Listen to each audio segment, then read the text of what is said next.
Podcast. ¿Qué tal, Miguel? Por fin es viernes. ¿Cómo estás? Muy bien, ¿y tú? También muy bien. Aquí, viernes para nosotros que estamos grabando, pero pues para nuestros seguidores, pues posiblemente sea lunes, martes, miércoles. Puede ser cual día, el día. Sí. Pero como hoy es viernes y el cuerpo lo sabe, pues nuevamente nos encontramos en el segundo capítulo de este podcast llamado Te tomo una palabra. Perfectamente bien. Miguel, antes de entrar en materia de lo que vamos a estar tratando el día de hoy, ¿qué comentarios has recibido en nuestro primer capítulo? Bueno, yo creo que agradecerle a la gente porque ha habido no nada más buenos comentarios, sino bastante buena respuesta. Y hay como esta avidez de qué onda, qué va a seguir, queremos un poco más o mucho más. Y el parque temático que tenemos es bastante amplio, bastante diverso. Entonces, pues, además de muy emocionado, muy agradecido por la respuesta genuina de la gente, ¿no? Yo creo que cuando empiezas un proyecto, tu círculo más cercano, independientemente de sea una mierda, ¿no?, lo va apoyando, pero creo que hay un interés genuino por lo que estamos haciendo y agradecerles de verdad mucho el apoyo. Totalmente, ¿no? De ustedes vivimos en este podcast. Muchas gracias por apoyarnos, muchas gracias por seguirnos y lo hacemos de todo corazón. No, oye, pero yo quiero iniciar el podcast del día de hoy con una situación que me lo tomé personal. Literal. Sí, tal cual. Fíjense que dentro del primer capítulo que compartimos, recibí algunos mensajes en mi WhatsApp donde me decían, oye Rubén, es como que nada más una chela en todo el capítulo. Y además en un capítulo de me tomo la palabra, ¿no? O sea, te tomaste la sílaba. ¿No? Y el otro era, pues, es que había muchos vasos vacíos ahí. Entonces, como somos todos unos profesionales en el arte del podcast y sobre todo en el arte de tomar, nos lo tomamos en serio. Y a partir del día de hoy, nuestro propósito es, en ningún capítulo de Me Tomo la Palabra, habrá vasos vacíos. Así es, ¿no? Tampoco es de que vamos a generar un alcoholismo frenético, ni mucho menos. Estaremos, yo creo que, diversificando las bebidas porque habla mucho de la cultura. Ahorita hablaremos un poquito del mezcal, pero tendremos en episodios posteriores mate, tendremos pulque, ya verán todo lo que se viene. Y hace bastante sentido con la expectativa que sí nos tocaron el orgullo, la neta, y además pues la congruencia de tomarnos la palabra, ¿no? Claro que sí. Como bien lo dices, ¿no? No todas las bebidas tendrán que ser alcohólicas. Obviamente en nuestro México querido pues hay infinidad de bebidas que podemos estar degustando, pero por mi parte les puedo decir que para lo que me gusta el alcohol, bebo muy poco. Entonces, claro que sí estaremos tomando, claro que sí estaremos compartiendo con ustedes y espero que igualmente ustedes también nos acompañen viendo, escuchando este podcast con una chelita, con un vino tinto, con lo que tú prefieras. Entonces, espero que sea mutuo y también nos estén acompañando con una bebida. Así es. ¿No? Y salud. Sí, muy bien. Salud. Muy bien, saludcita a todos los que nos escuchan. Si no tienen todavía bebida, pónganle pausa, váyanse ahí a su Oxxo de preferencia y compren la cerveza favorita para que nos estén acompañando con la vida que ustedes quieran. Por lo pronto, aparte de cerveza que ya saben que es la de la casa, Miguel, ¿qué tienes por ahí? Tenemos un mezcal que, pues dependiendo del proceso de destilación del maguey, pues va habiendo varios tipos en este caso, y uno de los más comunes es el espadín. Y pues además agradecer porque es de la familia literalmente de un amigo, es un negocio familiar de un mezcal oaxaqueño, Indio Soñador. También les invitamos por ahí a que se metan a la marca. Y bueno, pues hoy tenemos este mezcal con mucha connotación cultural que viene del náhuatl, el cocido del maguey, y pues a ver qué tal nos va. Muy bien, patrocínenos. Muy bien, pues Miguel, a ver, quiero probar este mezcal. ¿Qué tipo de mezcal? Espadín. Exactamente. Entonces, vamos a ver, vamos a degustarlo. Y voy a usar de pretexto porque me estoy esforzando en mis outfits. El capítulo pasado, si no lo han visto, vayan inmediatamente a ello. Tiene una playera bien chida y no la lucí. Entonces voy a usar de pretexto esta servidera mezcal porque hoy hablaremos de los superhéroes y tengo la playera del señor Deadpool con su frase icónica de máximo esfuerzo, así que pues necesito como que lucirla un poquito, ¿no? Porque aquí con el lúcete. Ahí está. Y además pues aprovechamos una vez.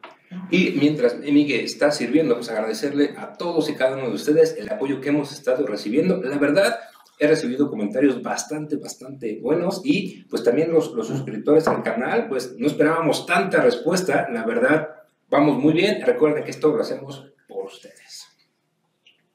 Ya viene por acá. Le metimos producción. Pero en el momento de meterle producción se nos olvidó comprar unos limoncitos, una sal de gusano, se las quedamos a deber. Huele bastante rico, ¿eh? Huele bastante bien. Miguel, saludcita. Pues, salud.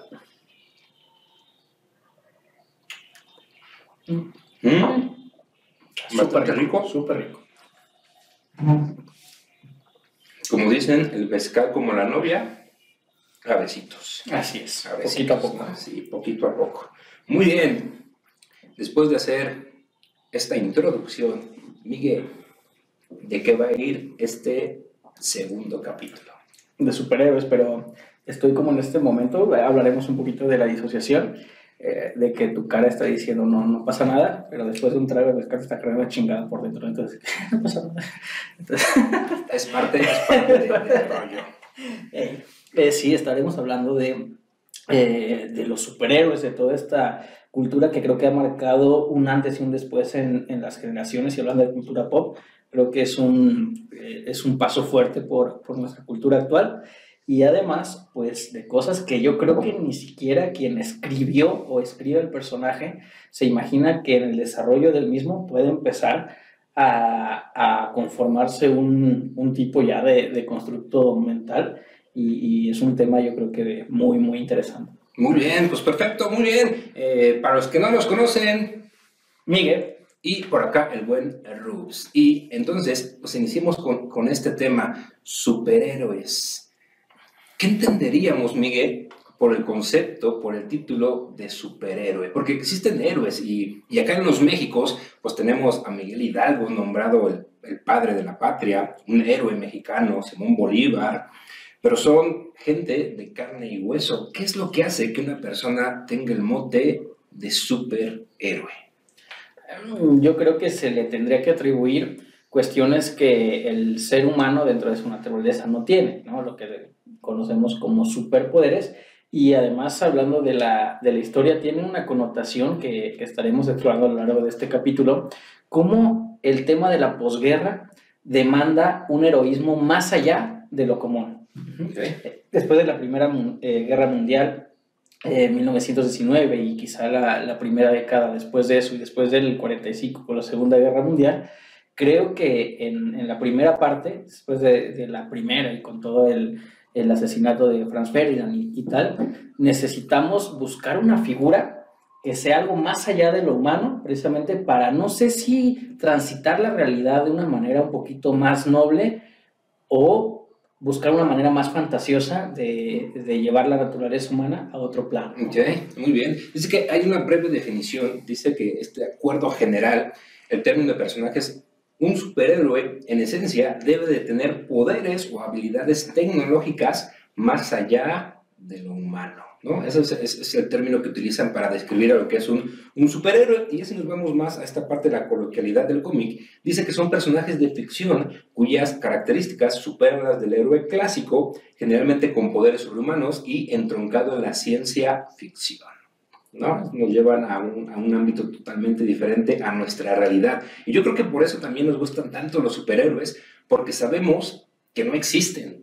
Digo, no sé cómo sería la vida si existiera un Superman de la realidad. No sé si me daría más alegría o más miedo que existiera una persona, un ser de otro planeta, que con un abrir y cerrar de ojos pues pudiera acabar con medio mundo, ¿no? Creo que también esa parte es interesante.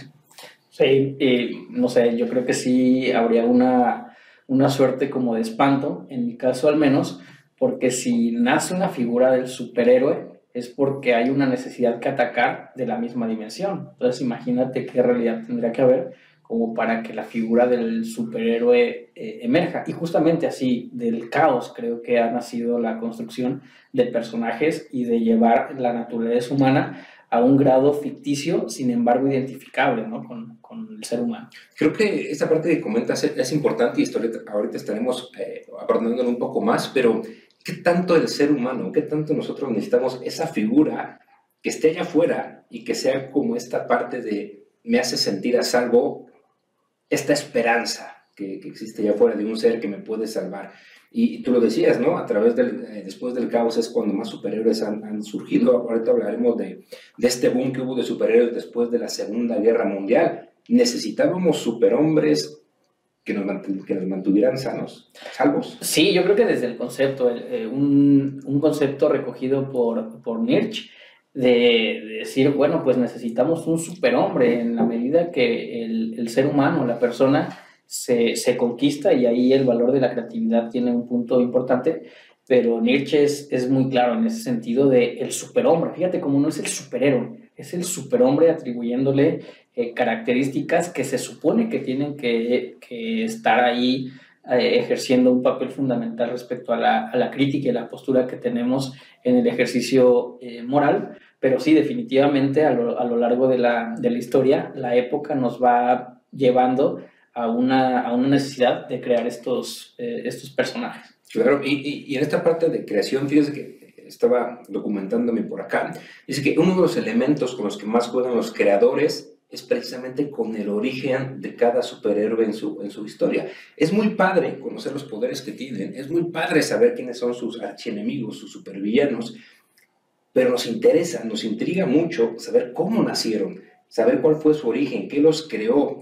Y realmente los creadores se esfuerzan mucho en darles un origen bastante humano y con el que podamos tener mucha empatía, que digamos, yo me identifico con este brother porque precisamente yo estoy sintiendo lo mismo. Creo que es parte del origen y la fama de los superhéroes. Ahorita que preguntaba sobre la identificación y qué tan necesario es la figura del superhéroe o del superhombre, como tú me lo digas, yo creo que las personas podemos sobrevivir sin ideas, pero no sin creencias. Hay una necesidad fundamental de creer en algo o en alguien, ¿no? En lo que tú me digas, y no nos vamos a meter ahorita, porque habrá capítulos en los que sí, en la polémica de la idiosincrasia, pero necesitamos y tenemos fehacientemente la necesidad de creer en algo más allá de nosotros, en un poder superior, Dios, la naturaleza, el karma, lo que tú me digas. Y entonces la necesidad de creer es una necesidad instalada por encima de la de pensar, ¿no? Podemos, insisto, sobrevivir sin ideas, pero no sin creencias. Eso por un lado. Y por otro, la humanización del superhéroe, creo que Chespirito la lleva con el Chapulín Colorado, en donde hace esa crítica, esa reflexión. Es decir, bueno, pues ¿qué tan superhéroe puede ser el vato si puede moverse a una velocidad sobrehumana y puede ver cosas más allá o puede desaparecer?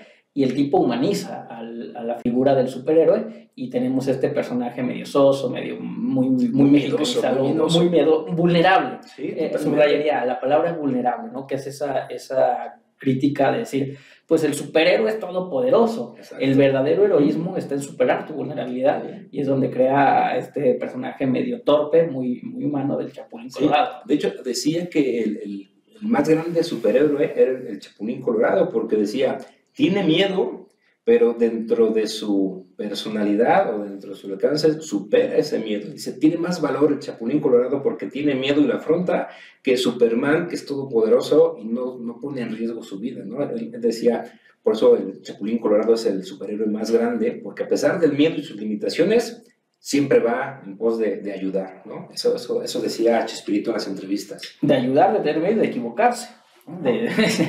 Con muy buena intención y con el sarcasmo que caracteriza a Chespirito, que viene de Shakespeare, ¿no? Él empezó siendo periodista y era un mini Shakespeare, y por eso el Shakespearito, y ya luego se le adquirió el Chespirito. Pero es justamente eso, ¿no? ¿Dónde hay más heroísmo? ¿En la ausencia de miedo o en, a pesar del miedo, sobreponerme y aceptar mi calidad de humano con todo lo perfectible que puedo ser, ¿no? Hay que hacer un programa de Shakespearito, es bastante interesante su historia, ¿no? Desde mucho, origen. Del origen periodístico, de la polémica que despierta el ego, porque creo, desde mi punto de vista, que el personaje que empezó a descollar es Carlos Villagrán, un Kiko, y empieza a haber un juego de egos en donde yo necesito los reflectores. y por qué tú y yo no. Y sí, yo creo que, no sé, a reserva de lo que opinen, pero creo que le podremos brindar un espacio. Fíjate que culturalmente el Chavo del Ocho en México es muy criticado, muy señalado. Hoy en día, porque en su tiempo fue, sí, fue un boom. Pero ese boom se mantiene en Sudamérica. Tú pregúntale a la gente de Colombia, a la gente de Argentina, a la gente de Perú, por ejemplo, así es un ícono y sigue siendo un ícono. Y cuando se confronta esta cuestión mexicana, Sudamérica, es, oye, ¿cómo que admiras a esto? Pero ya tiene que ver, hablando de la cultura pop, con una sensibilidad social y cultural pues cada vez más frágil, ¿no? Oiga, don Miguel, pero ya se salió del tema, estábamos en los temas de los superhéroes. Vamos a ver ahí, pero sí. Muy bien, sí. Escríbanos si quieren que hablemos del tema de Shakespeare, pero no desde la fama, sino meternos un poquito más allá, como decía Miguel Carlos Villagrán, y el romance con Doña Florinda. Claro que lo sabemos, Doña Florinda, usted con el Chavo del Ocho. Y soy bueno, vivo en Querétaro. El buen Carlos está allá, entonces sé dónde vives. Muy bien, regresando al tema de los superhéroes, cuenta la historia que los superhéroes es una creación norteamericana. En otros países existen otro tipo de personajes, por así llamarlo. El cómic es muy norteamericano, en Japón tenemos el manga, etc. En México eran muy conocidas las historietas. Me acuerdo mucho de las historietas del Santo, del Capulinita, eran tremendas, ¿no? Pero el término superhéroe es muy norteamericano. De hecho, un dato bien importante es que el nombre, el título superhéroe, está registrado en Estados Unidos. Es suyo, es marca patentada. Esa parte no la sabía y me llamó bastante la atención, porque todos los superhéroes tienen que ser gringos. Los demás tienen que tener otro título, pero un superhéroe es gringo. Sí, o sea, como que se ve así de, si hay una catástrofe, tienes que voltear a ver a Nueva York o a Filadelfia. Exactamente, ¿no? Voy a conquistar el mundo. ¿Cuál es el mundo? Filadelfia. No, ya de la independencia no llegaron a Estados Unidos. Gracias a Dios que existe Will Smith, si no ya nos hubiera acabado el payaso, pero pues qué bueno que lo tenemos. Sí, es como un imán de catástrofes, así de que vamos a conquistar el mundo, Nueva York. Exacto, ¿no? Entonces, después de este pequeño brevario, pues rápidamente una pequeña historia de cómo han surgido los cómics. Tenemos una edad dorada en el año 1938 a 1945, donde comenzaron los primeros superhéroes. Pregunta, trivia para ustedes y trivia para Miguel. Miguel, ¿cuál crees que fue el primer superhéroe y que hasta el día de hoy sigue en activo en sus mallas? Bueno, ya hablando de mallas, que quizá ya tengo una idea. He de confesar que... las personas de fuera. Yo también, a veces. Y no me es un superhéroe como que... No sé qué tal, cómo yo no uso. No sé, creo que algo bastante enriquecedor de los comentarios que hemos recibido es que hacemos este match complementario, y dentro del mundo del cómico, de los superhéroes, no estoy como bastante instruido en la parte de lo que se puede jugar en la mente, igual y es donde haremos el clic, pero por lo menos de lo que recuerdo, de lo que he escuchado, me parece que uno de los primigenios en este mundo que se mantiene vigente, porque imagino que hubo creaciones fugaces, ¿no? Sí, pero que se quedaron. Pero yo, haciendo así como memoria, me parece que Superman es uno de los ancestros. Quizá un poco después Batman, ¿no? En 1938, que empieza esta figura del murciélago, etcétera. Pero hablando del periodo posguerra, en la Primera Guerra Mundial, me parece que Superman es uno de los que yo recordaría como más antiguos que se mantienen. Sí, fíjate que precisamente Superman es el superhéroe más antiguo que tenemos al día de hoy. Por lo menos eso es lo que dicen mis fuentes. Si ustedes tienen otros datos, señores que vienen del Palacio de Gobierno, por favor háganoslo saber, porque quizás no mentimos, pero exageramos. Pero sí, Superman es el superhéroe más viejito, se puede decir que es el abuelito de todos los superhéroes. Y en esa misma época surgió Batman, surgió el Fantasma, que es un superhéroe muy bueno que a mí me gusta y está un poquito olvidado. También nació por ahí, que tengo Flash y Linterna Verde. Son de los superhéroes que hoy se encuentran en activo y pues, son más viejitos en esa época dorada. Vino toda la parte de la posguerra, y a esa parte se le conoce como la edad de plata de los superhéroes. Y prácticamente aquí fue donde el boom Marvel / Stan Lee, Steve Ditko y Jack Kirby hicieron un desmadre. Y prácticamente hoy todos los superhéroes que aparecen en las películas de Marvel fueron creados por estos brothers.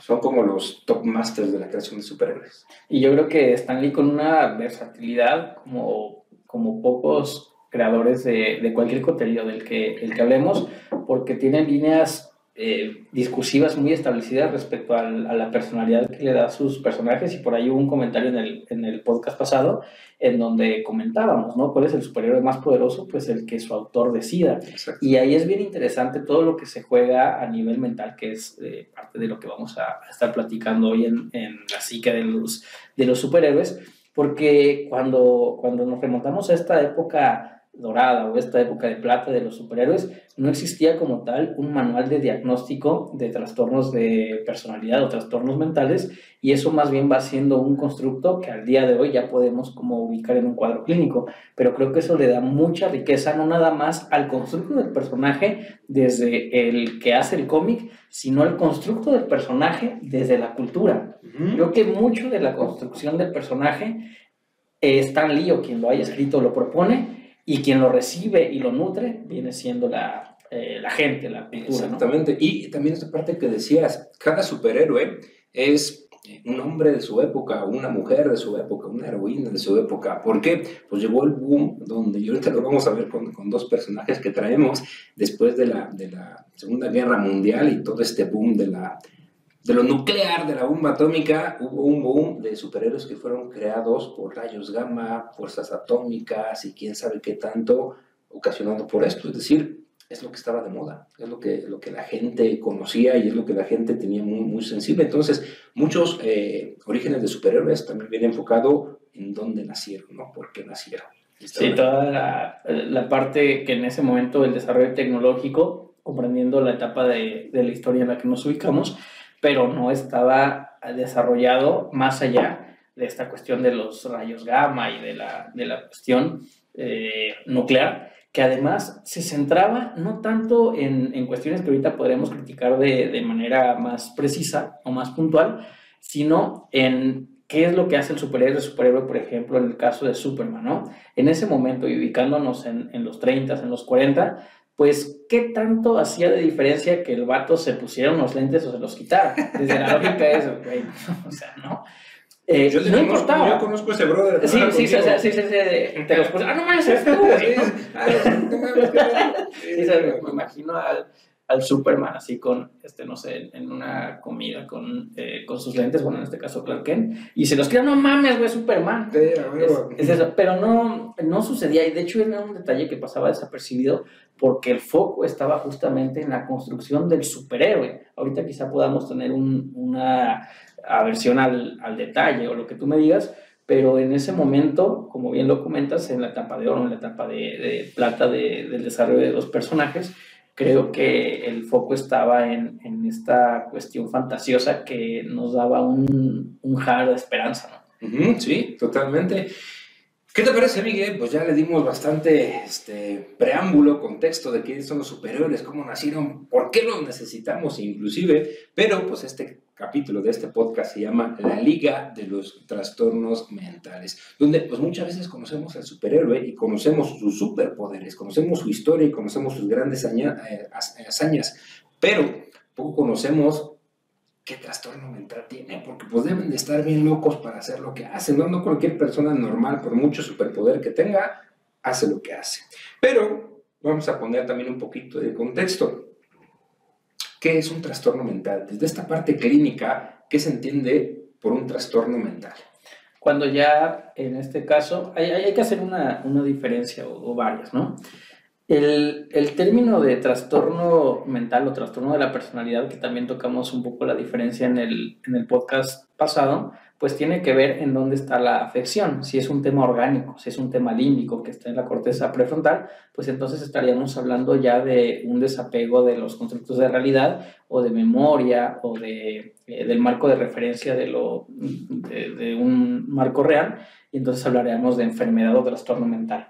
Y cuando hablamos de un trastorno de personalidad, que hablando de la psicopatía, por ejemplo, tiene que ver con esta personalidad antisocial o una personalidad esquizoide, una persona esquizotípica, paranoide, etcétera, tiene que ver con lo que se va descomponiendo en el carácter y en el temperamento, con una línea biológica y una línea ambiental.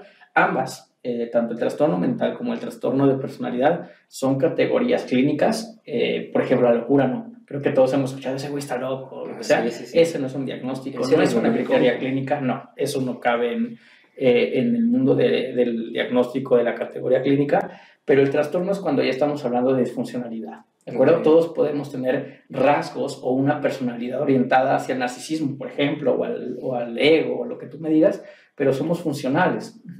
Ya cuando hablamos de un trastorno, la condición ha trascendido la funcionalidad. Una cosa es tener una condición de ansiedad y una cosa es tener un trastorno de ansiedad. Ok. Si ustedes me entienden, amiga, por favor háganoslo saber, porque pues yo me quedé a la mitad, ¿verdad? Pero comencemos entonces a analizar, porque esto se llama la Liga de los Trastornos Mentales, y por lo que nos interesa y donde está el verdadero asunto es conocer qué hay detrás de ese superhéroe, qué hay detrás de ese personaje, qué trastorno mental tiene, pues. Y, Miguel, ¿te gustaría comenzar? ¿Te gustaría que comience? No sé qué personajes traigas por ahí. Yo traigo por aquí un par de personajes que me gustaría analizar, pero coméntame, ¿quieres iniciar? Como tú me digas. Bueno, yo creo que nada más hacer la acotación, que no lo sé, porque es una época muy previa a que se empieza a categorizar en el diagnóstico o en lo que se conoce como el DSM, y hay otro manual que se llama CIE-10, que esto ya es más noventero, pero estamos hablando que a partir de los 60 es donde se empiezan a formar las categorías clínicas en los trastornos de personalidad, en los trastornos mentales. Si Stan Lee o quien sea está escribiendo un personaje, necesitamos verlo a la luz de ese presente y quizá también a la luz de este presente.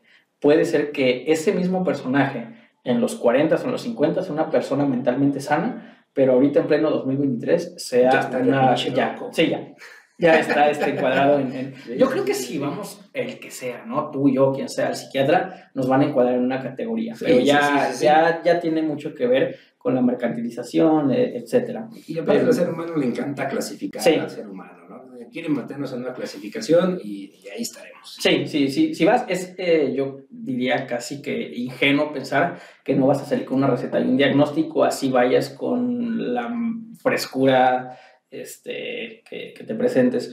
Pero como tú quieras, si quieres, arráncate y vamos uno y uno. Sí, claro que sí. Cabe resaltar que no sabemos qué superhéroes traemos uno de otro, porque nos dimos a la tarea de investigarlos, hacerle un poquito análisis, así que yo no sé cuáles trae mi... No me va a salir con que traes a la luche, güey, qué bonito. Traigo el tinieblas y Capulina para trabajar con ellos. Oye, estaría bueno hacer un análisis de los superhéroes personajes mexicanos. La gente que nos está escuchando, Miguel, temo decirte que no conoce quién es la lucha. ¿Cómo no? No. Es alguien muy similar a mí, pero con máscara. Yo creo que la gente que nos escucha no sabe qué es la lucha, pero si lo saben, no olviden dejarlo en sus comentarios, suscribirse y darle una campanada a la campana y que nos sigan, ¿no? Entonces, iniciamos, por favor. Y mira este pequeño preámbulo. Dice que en el año de 1962, en la cama de un hospital, no nació José, en este caso, nace el increíble ser color verde que apareció por primera vez y su nombre fue el increíble Hulk. Nació en el año de 1962 y es precisamente de estos personajes post Segunda Guerra Mundial que vio la luz. Si ustedes no lo sabían, al increíble Hulk aquí en los México se popularizó con el nombre del Hombre Verde y, si no me equivoco, también con el mote del Hombre Increíble. Sí, Lou Ferrigno creo que hace una versión fantástica, no nada más porque en ese tiempo pues la producción muy bien lograda, muy bien lograda de Lou Ferrigno, y además era su cuerpo, o sea, era fisiculturista el vato, pero era su cuerpo, ¿no? Lo pintaban, lo que tú quieras, pero una producción muy bien lograda en este boom cultural, que nada más abriendo el paréntesis, estaban los pioneros, estaba Tarzán, estaba Hulk, como un tridente en lo que se consumía televisivamente respecto a las series, pero Hulk, creo que como bien comentas, es un ícono, y eso creo que le da más valor a la figura del superhéroe en los 60. Sí, totalmente, ¿no? Entonces, el increíble Hulk, en México conocido como el Hombre Verde o el Hombre increíble. Por su parte, en España, hasta prácticamente finales de los años 70, se le conoció como Pepe el Fuerte. No, no es cierto. No es cierto. Esta es una broma de esas traducciones que a veces hacemos de los nombres. Realmente en España se le conoció efectivamente hasta finales de los años 70 como la masa. Se le conoció como... Pástame un poquito de agua, por favor, para Miguel, ¿no? Vamos a dar un minuto de tiempo. Ahorita muteo el micrófono de Miguel para que no nos escuche.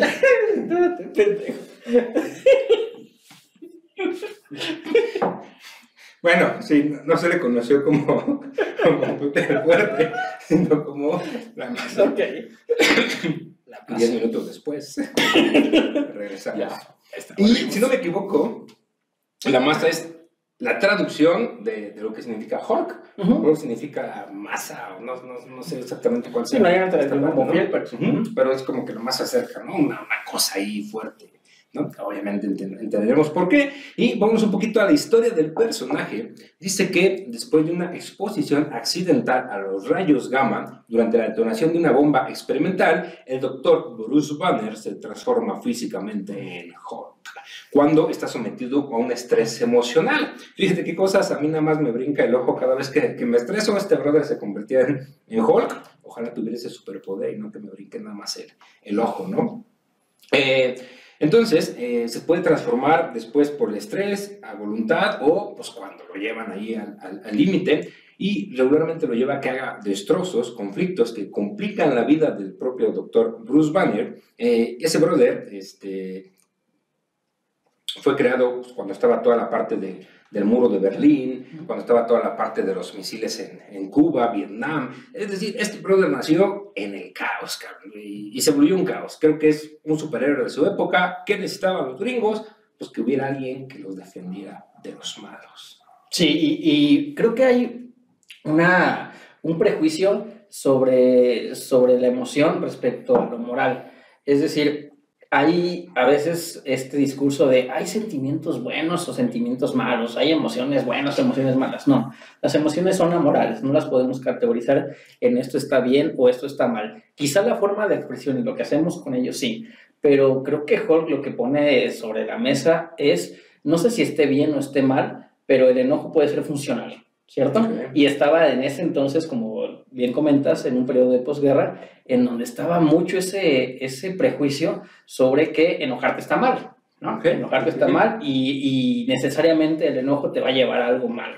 Entonces creo que es algo que desmitifica por lo menos la figura de Hulk en cuestión de la ira, ¿no? Del enojo. Ok, muy bien. El personaje fue creado, ya los anunciamos hace un poquito, por el buen Stan Lee, el señor Excelsior, y Jack Kirby, siendo su primera aparición en Increíble Hulk número 1, como lo vemos en el año 1962. En sus apariciones del cómic, el personaje, que es Hulk, es un humanoide, color verde, bien super mamadote, pechudo, que pues, uno de sus grandes poderes es que cuanto más se enoja, más fuerza tiene, ¿no? Ahora viene un dato bastante interesante. Se sabe que el Increíble Hulk está parcialmente inspirado en el relato de Robert Louis Stevenson, que es conocido como El extraño caso de Dr. Jekyll y Mr. Hyde, el cual fue escrito en el año 1886. ¿Sabes por qué está inspirado en este personaje, Miguel? ¿Te recuerdas el extraño caso? Sí, claro.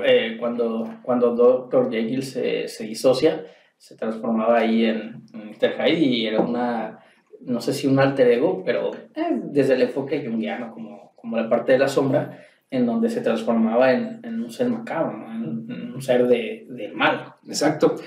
Fíjate que precisamente el Dr. Jekyll, pues, obviamente pues, era doctor, no por eso se llama el Dr. Jekyll, era un experto en química, el cual logró formular una pócima que después de tomarla prácticamente sacaba lo peor de cada persona, ¿no?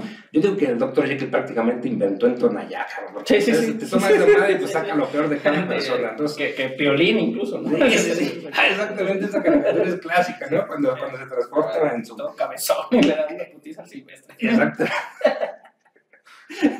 Exactamente, entonces, aquí podemos tomar perfectamente son historias equiparables. Por una parte, Hulk cuando se enoja, pues perdón, el doctor Bruce Banner cuando se enoja, un estrés se transforma en lo que es Hulk, y por esta parte el doctor Jekyll cuando toma su sustancia, se transforma en este alter ego conocido como el Mr. Hyde, ¿no? Mr. Escondido. Entonces, pues ya desde ahí nos da la parte, no sé llamarla al inconsciente o qué es lo que sale en esta parte. Sí, ubicándonos en año y en época, estaba en ese momento como intentando posicionarse el psicoanálisis más allá de un constructo clínico, ¿no? De estar en el diván.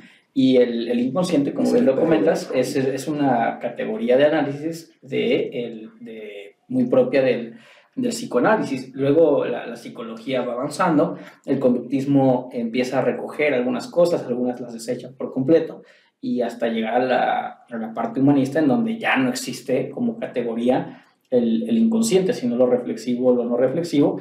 Y por supuesto que hablando de la cultura pop y de toda esta cuestión de la psique de los superhéroes o de la gente que se transformaba en algo más que no conocía de ella misma, hay una parte escondida, hay una parte high, yo creo que en ellos y en todos nosotros, y descubrirla a veces da miedo, porque te enfrentas a una parte de ti que dices, madre, ¿no? O sea, no está tan, pues tan fácil de integrar, pero finalmente soy, ¿no? Claro, y entonces, en esta comparativa, precisamente esto que compartes, podríamos decir que las grandes diferencias que tienen en esta parte es que mientras Mr. Hyde era un cabrón, era como el tóxico, que hace un chingo de desmadres y siempre se iba al mal, por otra parte, Hulk, a pesar de ser destructivo, de perder el control, siempre sus acciones estaban encaminadas hacia el mal. Entonces eran polos opuestos, ¿no? Perdón. Entonces eran como la misma historia de origen, pero con diferentes acciones. Entonces, prácticamente a través de esto podríamos deducir que mientras el buen Hulk es Team Rousseau, el buen Mr. Hyde es Team Hobbes.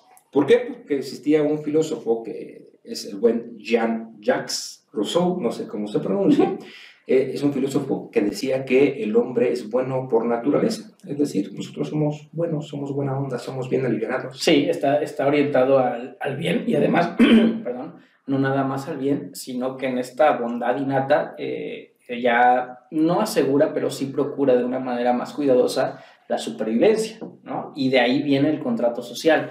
Es decir, yo me sé vulnerable y necesito de una figura, que en este caso fue el Estado, desde la postura de Rousseau, en la cual pues yo cedo ciertas cosas y a cambio obtengo protección. Que luego eso empezó a desvirtuarse y todo el tema de impuestos y demás empezó a cobrar un papel fundamental, pero sí, justamente, ¿no? El sentido de protección desde esta parte innata del hombre, de la orientación hacia el bien, creo que le da también más fuerza al superhéroe en su dilema moral, ¿estás de acuerdo?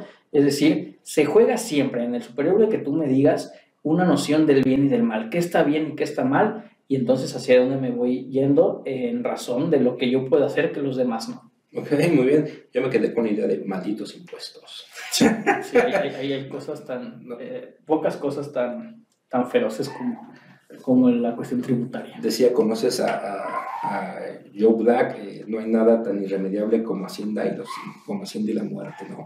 Nos quitan el 33% de impuestos, pero eso lo dejamos para otro capítulo. Y después decíamos entonces que el buen Mr. Hyde es Team Hobbes, porque este era otro filósofo donde precisamente su idea era contraria. Él decía en su tesis que el hombre es malo por naturaleza y él definía que el hombre es un lobo para el propio hombre, es decir, que el hombre va a chingar al otro hombre. Así es, hay una locución latina que se traduce en nuestro español como el hombre es el lobo del hombre, y en el Leviatán, que creo que es su obra cumbre, desde mi punto de vista, no sé si la mejor, creo que no, pero por lo menos lo que lo catapulta, en donde hace este constructo de persona de personas, a lo que llamó Leviatán, y sí, justamente ahí hay un debate casado entre la naturaleza humana respecto a la moral, entre no nada más Rousseau y Hobbes. También podríamos ahí incluir a Locke, a Maquiavelo, que también decía esta inercia hacia el caos, ¿no?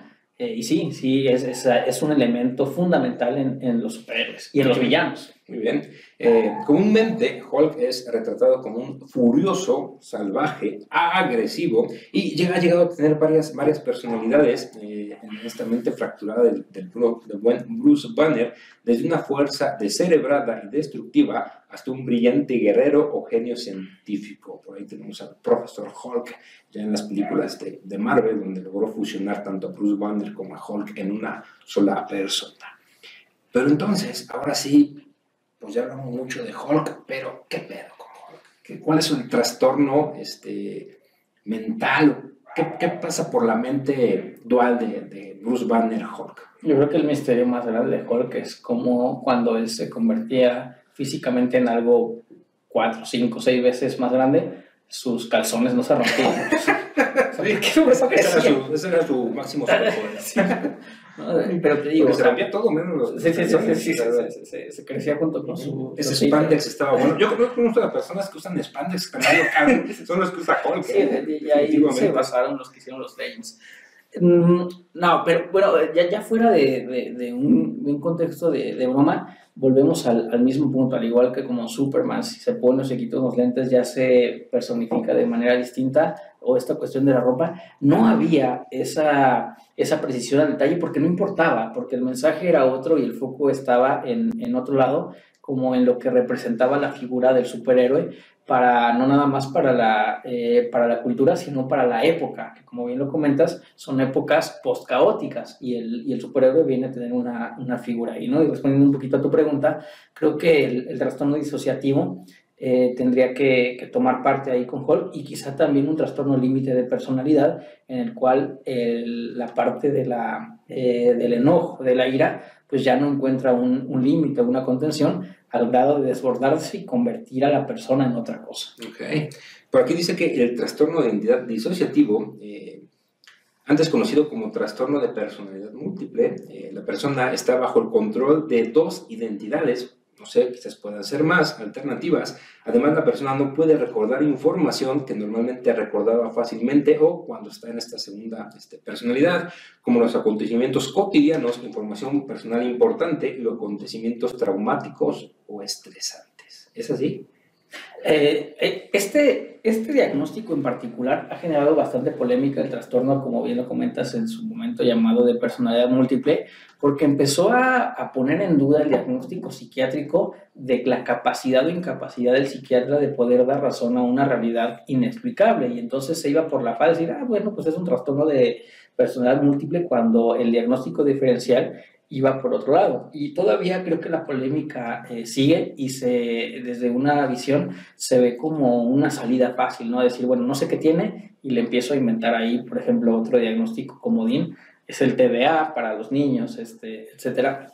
Pero en este caso con la figura del Hulk, del trastorno de personalidad múltiple, hay un estudio en la Universidad de Oxford en donde se ha comprobado cómo una persona puede desarrollar no nada más conductas, pensamientos o esta cuestión de recuerdo o no recuerdo cosas, sino también a nivel límbico o biolímbico presenta diferencias significativas cuando está en una personalidad o en otra. Y suena como impactante, pero ahí están los estudios. ¿Cómo puede dar un diagnóstico positivo en diabetes una persona bajo un constructo de personalidad y ante la disociación ya no? O sea, es como... ¿Qué onda? Sí, solamente uno tiene diabetes, el otro güey tiene hemorroides.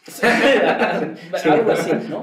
Pero los niveles de glucosa y todo el proceso de glucólisis y de insulina, etcétera, bajo una personalidad, que la personalidad está ligada finalmente a lo biológico, tiene un desenlace y otra no. Entonces creo que el debate seguirá ahí en puerta, y en el caso de Hulk, y en su momento por supuesto que se hablaba de un trastorno no disociativo, sino de personalidad múltiple.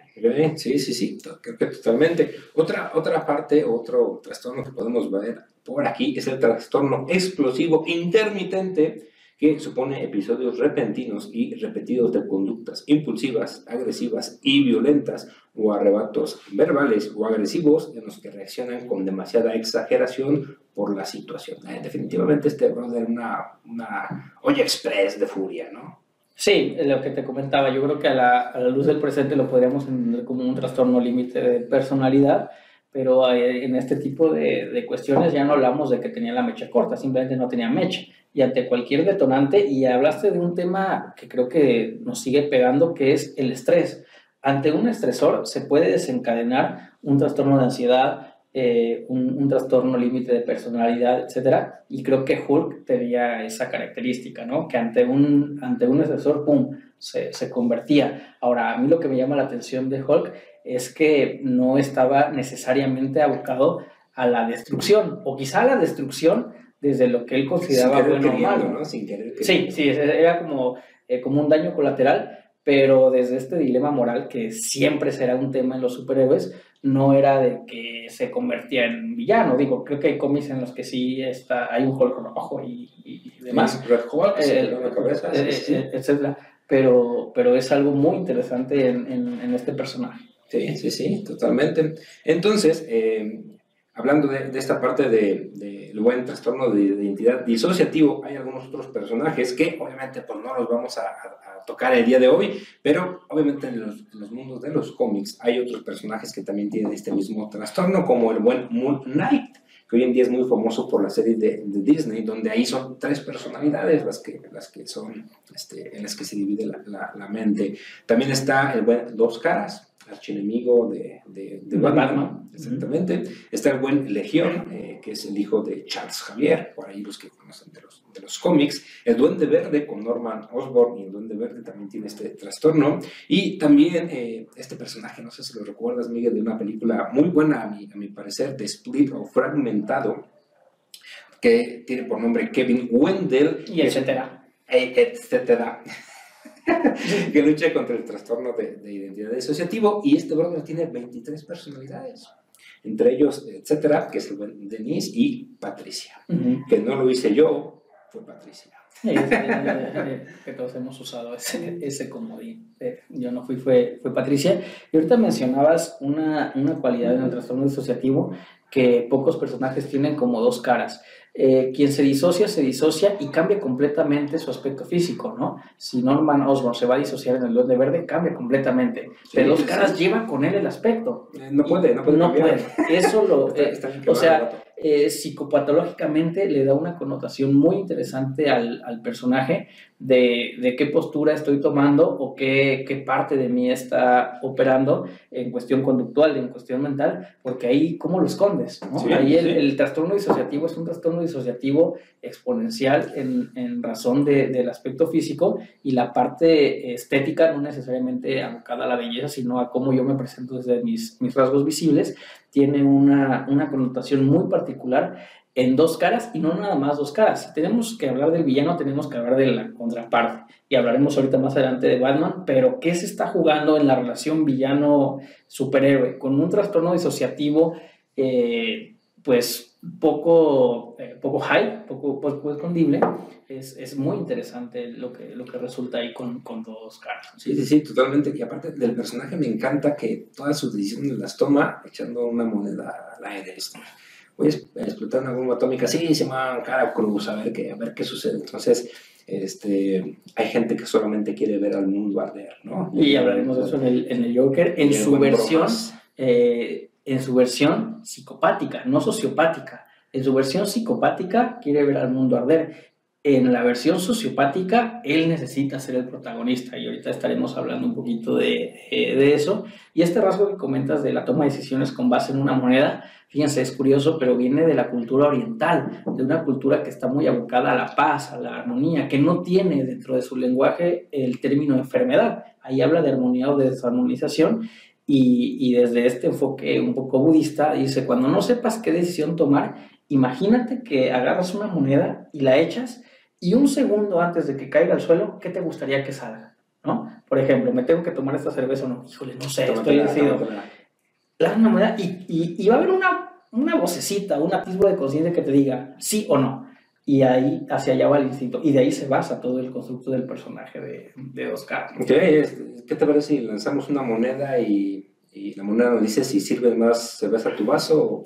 Pues en este caso creo que la decisión la tengo tomada, no es una moneda, entonces lo voy a hacer. Ok, muy bien. Entonces, mientras Miguel se sirve su vaso, estos son los personajes de cómics.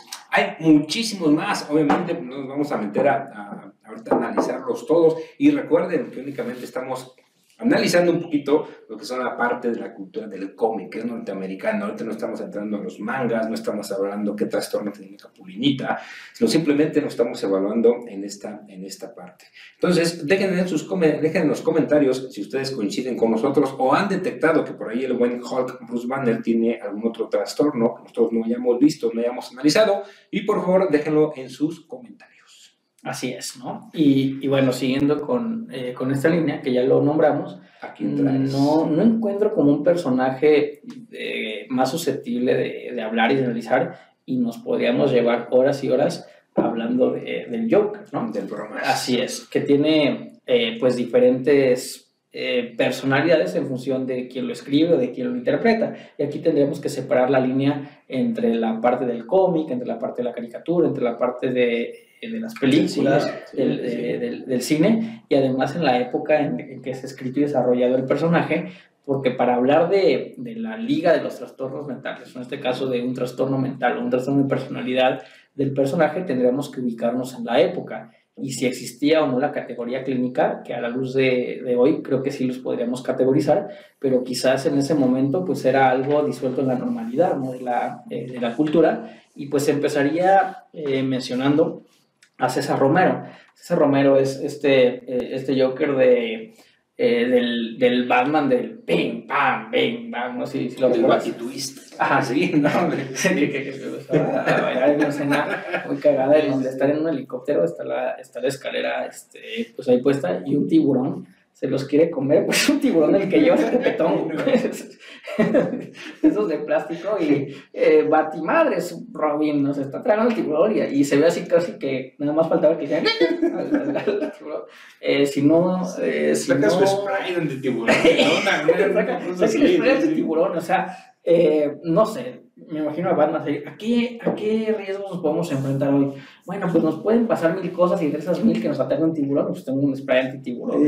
Y ahí lo traigo. Batman tiene el poder del guión. Sí, ahí está. Si no han visto esa escena, de verdad, búsquenla. No sé cómo lo puedan buscar Batman y tiburón, o no lo sé. Pero bueno, este César Romero empieza a producirse en 1966, estamos hablando más o menos de década y media después de la Segunda Guerra Mundial, que tiene toda esta connotación de la cultura pop de Norteamérica, y aquí el Joker o el Guasón estaba muy abocado a este personaje excéntrico, a este personaje sí malvado, pero que si tú lo ves te da un aire más de cómico, te da un aire más de payaso que de maldad. Sí. Aquí no hablamos de una cuestión psicopática, sí sociopática, porque necesita ser como el reflector de lo que está sucediendo, sin pensarla mucho, sin meterse mucho a elucubrar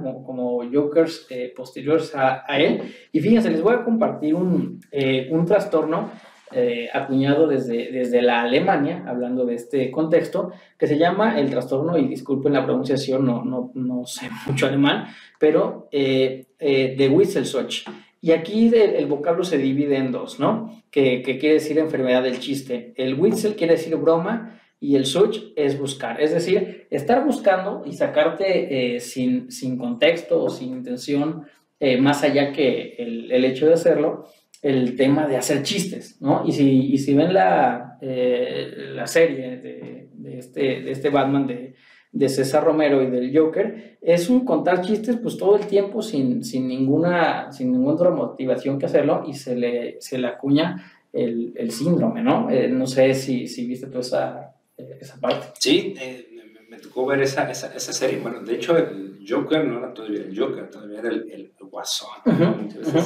Se lo conocí acá en México, y esta serie ustedes de verdad véanla por ahí, no sé si encuentran alguna plataforma, la pueden encontrar en YouTube, pero es una serie bastante cómica, porque como bien lo dices, pues va evolucionando el cine, los cómics y toda esta parte, y era un Batman bastante gracioso, por así decirlo, por lo menos en esta época, quizás en aquel entonces era el Playboy más buscado, ¿no? Pero era un Batman bastante extraño para hoy en día, con bastantes gadgets bastante extraños.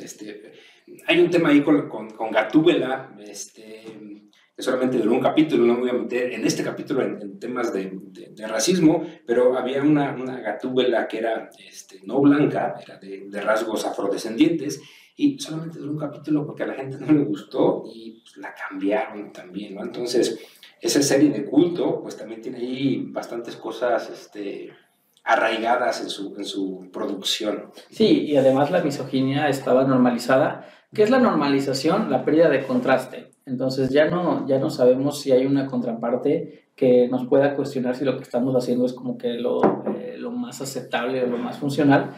Y hay una escena también en donde está Batichica, en donde le exige a Batman. Está Robin, está Batman, está ella, y le dice, oye, pues nos tienes que dar como el mismo merecimiento, el mismo pago. Queremos seguro social. Sí, lo mismo, ¿no? Queremos jubilarnos. O sea, darnos los mismos derechos, ¿no? Y la respuesta de Batman es, mate chica, no estamos ahorita para bromas, vamos. O sea, desestima totalmente el posicionamiento de la mujer, pero además no había una reacción social para que podamos hablar. Un chiste, ¿no? Sí, no digas bromas, ¿no? Sí. Y ella, ok, no digo bromas, entonces merezco menos que Robin y vamos a hacer lo que nos toca.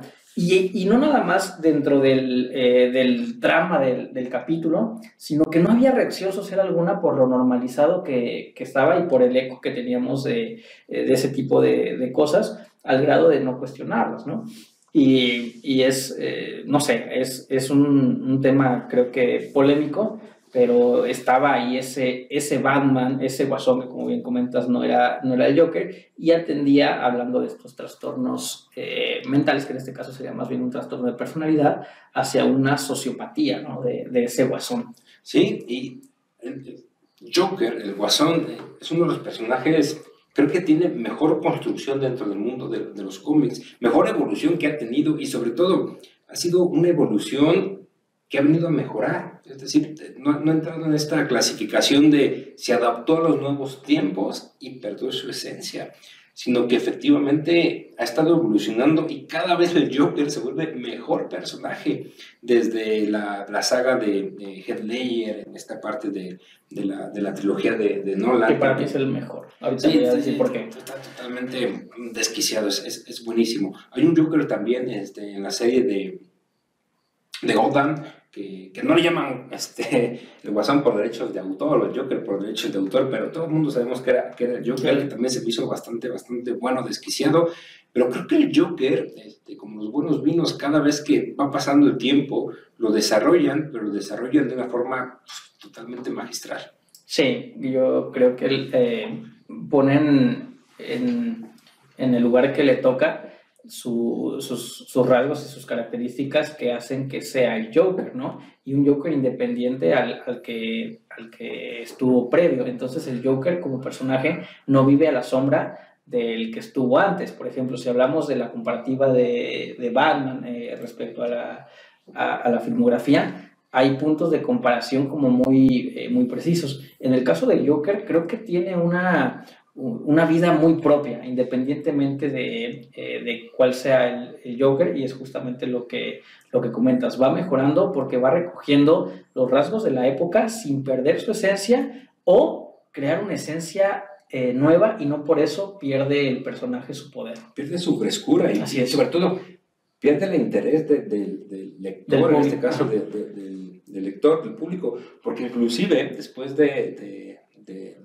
Joker, de la trilogía de Nolan, pues lanzaron en solitario la versión del Joker en otro tipo de universo, le llaman, y ha sido también bastante bien aceptado, y al momento que está grabando este podcast, pues estamos esperando el Joker 2, que por ahí va a tener su lanzamiento con el buen Joaquin Phoenix y esta niña de Lady Gaga, ¿no? que interpretará a su esposa, amante, novia, se me fue el nombre, Harley Quinn. ¿no? Entonces, estamos esperando todavía, pero es un personaje que ya se ganó su espacio, inclusive, bueno, no, ni siquiera lo digo yo, creo que lo dicen las mismas historietas, los cómics, el cine está a la par de Batman, porque inclusive se considera la contraparte, ¿no? Es como el yin y el yang, es el Viruta y Capulina, ¿no? De esta parte. Tan es así que hay en todos los guasones o los jokers, dependiendo de si nos estamos citando en el cómic o en la película, en donde uno es el sentido del otro. O sea, el Joker o Batman han tenido N oportunidad de aniquilar, de matar al otro. Pero si yo aniquilo al otro, aniquilo mi sentido de seguir aquí. Sí. El Joker lo tiene en el filo de un precipicio y no lo mata, porque en el momento que mata a Batman, mata su sentido, mata su propósito. Y desde la sociopatía o la psicopatía, depende del Joker del que estemos hablando, entonces ya no tendría una razón de ser, ni siquiera disociativa, ni siquiera en el mundo del Joker.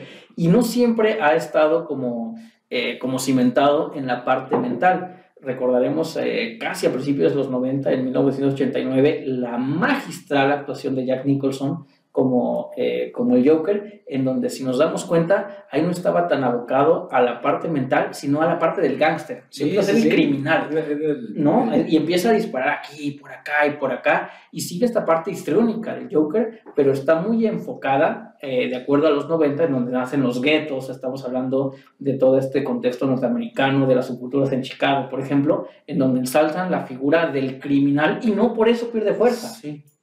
Y justo en este contexto social, en Estados Unidos se está viviendo todo el boom de los gángsters, de la mafia, y el Joker. Y del racismo. También, de Jack Nicholson fue el gángster más grande del mundo. Y le quedó totalmente bueno el personaje, porque Jack Nicholson es un excelente actor, pero también fue muy bien dirigido, y como tú dices, en esta parte, ese Joker fue grandioso. ¿Por qué? Porque precisamente reflejaba lo que estaba viviendo en ese momento, del gángster, de las bromas, de cómo vivía esa parte. Entonces fue bastante bueno el Joker. Así es, ahí no nos fijábamos y no había necesidad de mostrar un trastorno psicopático, un trastorno evitativo. Ahí la figura del gángster, y hay cosas tan icónicas como este sombrero, lo recordarás, como muy propio de la mafia, que tenía la copa y todo lo demás plano. Así era el Joker en 1989, con la actuación magistral de Jack Nicholson, y ese era el mensaje que daba. Soy un sociópata, soy un criminal, y no me interesa mostrar una deficiencia mental ni de personalidad, porque la época así lo exigía, y es un personaje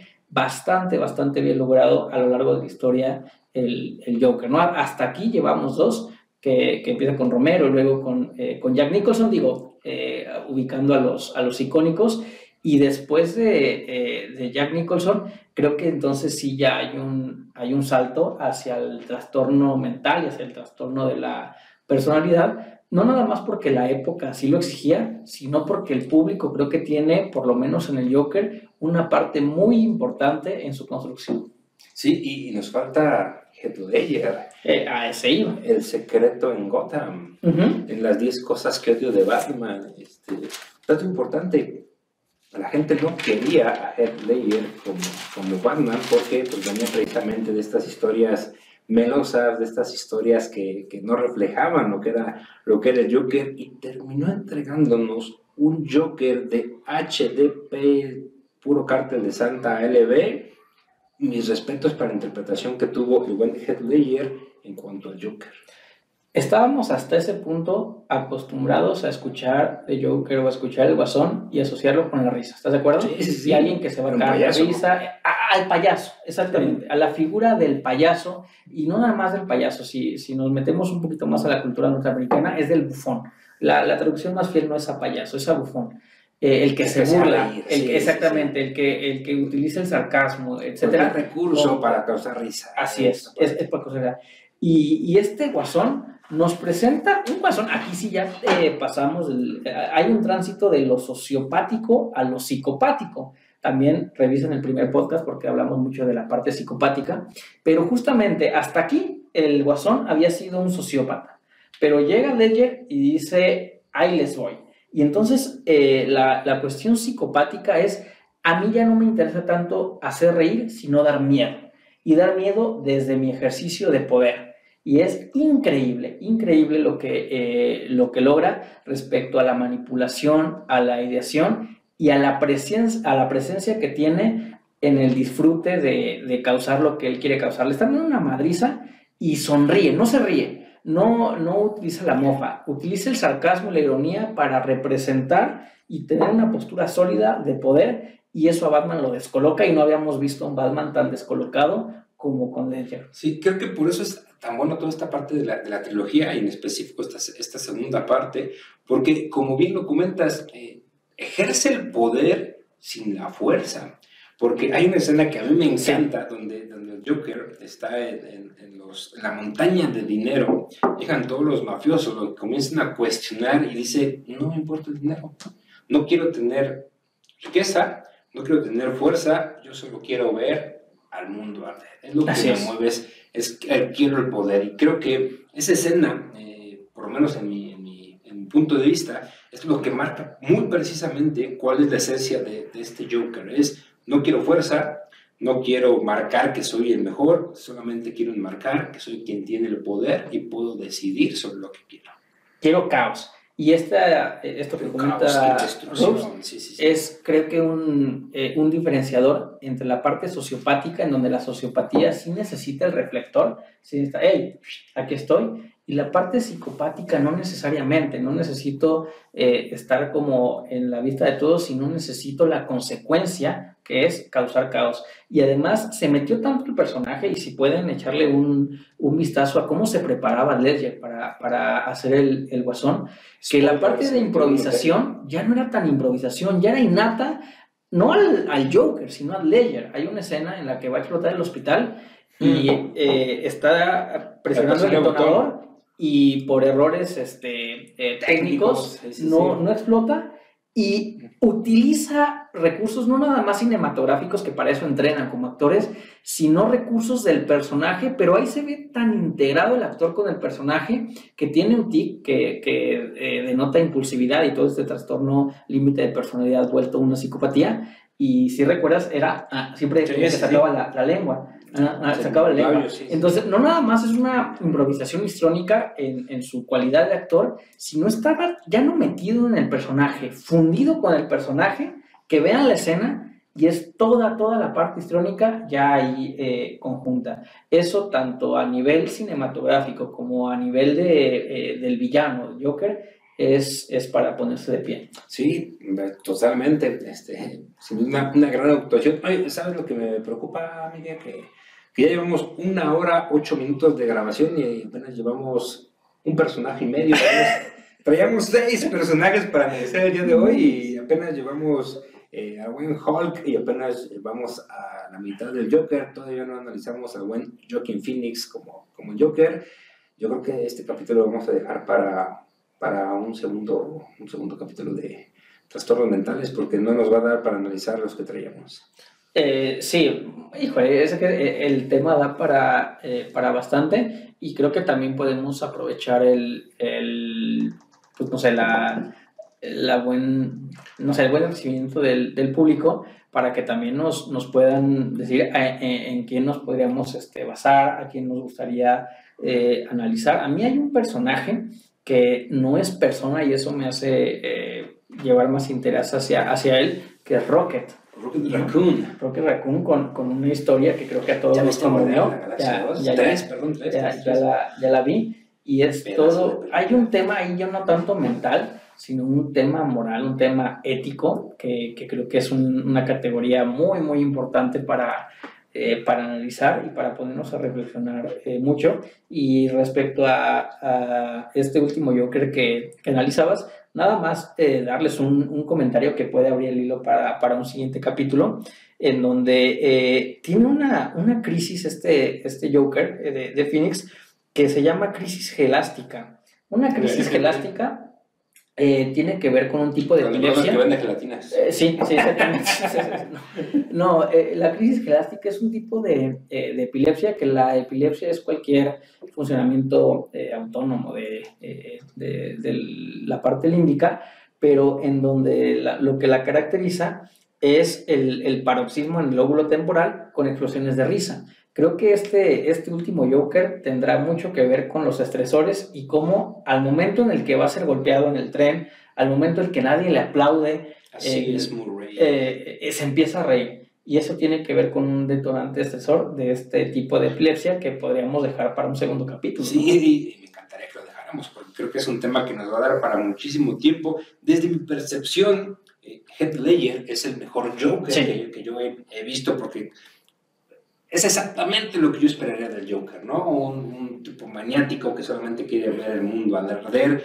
Y hace rato decías, ¿no? Que no mata a Batman y Batman no lo mata en una escena y le dice: yo no quiero matarte, tú me complementas, mi vida no sería divertida si no existes, ¿no? Es en esta danza eterna entre Batman y el Joker.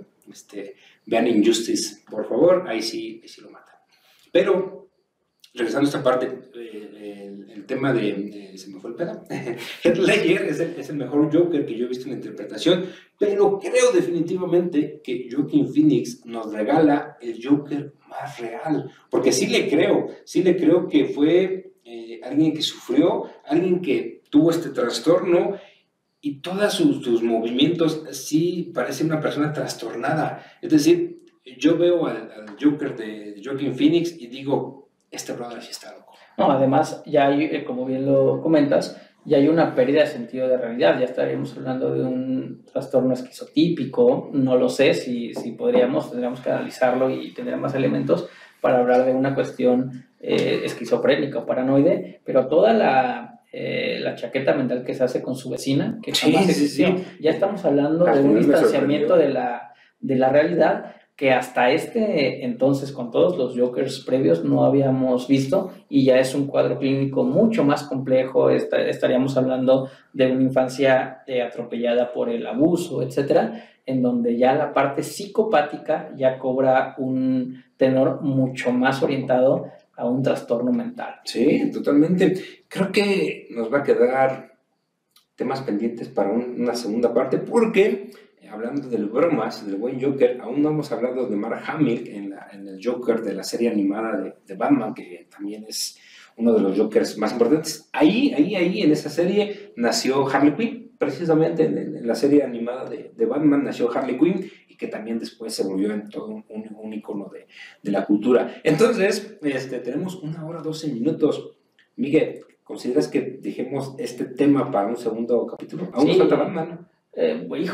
Batman y todo lo que tiene que ver con el trastorno de estrés postraumático, que creo que también podría compartir características con Spider-Man, ¿no? Que ahí hay una evocación del trauma. Primero mueren sus papás y luego su tío, y además hay un sentimiento de culpa, que la culpa y la vergüenza son barreras estructurales en la salud mental, ¿no? Entonces, sí, yo creo que este tema, y ya vamos quizá identificando como líneas discursivas, y este tema de la salud mental en superhéroes, en asesinos seriales, lo que sea, da para mucho, y siempre dará para más. Sí. Por lo pronto, nosotros nos despedimos. Muchísimas gracias por seguirnos, por escucharnos, por vernos. Si les gusta nuestro contenido, no olviden suscribirse, compartirnos y darle un link en la campanada para que tengan toda la información actualizada de los siguientes capítulos. Así es, y bueno, pues conforme vaya avanzando el proyecto, pues ahí les estaremos dando noticias de cómo iremos emigrando a nuevas plataformas, cómo estaremos ya también en la fanpage. Poco a poco iremos llevando todo esto a plataformas como Spotify o lo que sea, y si la tendencia se mantiene respecto al apoyo que nos han dado y no dejaré de agradecer, pues esto creo que va para mucho más, ¿no? Sí. Nosotros básicamente lo que queremos es tomar. Todo lo demás es bueno. Si nos siguen, muchísimas gracias, y espero que el contenido lo disfruten tanto como nosotros al realizarlo. Muchísimas gracias. Nosotros nos despedimos.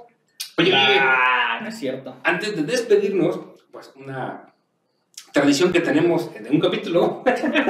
Sí, porque este es nuestro capítulo. Entonces, nuestra gran tradición es el capítulo anterior, es darles un breve adelanto de cuál será el capítulo número 3. Así es, bueno, estaremos ya volviendo a nuestras raíces respecto a la cultura mexicana, y un tema que en lo particular me apasiona, así como todo el tema de la salud mental, es el tema del lenguaje. Toda la parte lingüística es muy rica respecto a lo que ofrece para pensar, para discutir, y estaremos hablando de la chingada, ¿no? De todo esto que tiene que ver con nuestra cultura mexicana y de toda la connotación y de los significados que tiene la palabra chingar. Y bueno, no les adelantamos más, pero neta va a estar bien chingón. Sí, sí, sí. Lo único que le podemos adelantar es el título, y el título se llama Chingo yo, chingas tú, y el América... Ustedes saben la conclusión. No olviden seguirnos en nuestro tercer episodio. Estaremos compartiendo con todos y cada uno de ustedes el link para que nos sigan. Muchísimas gracias. Por lo pronto, nosotros nos despedimos. Bye. Adiós.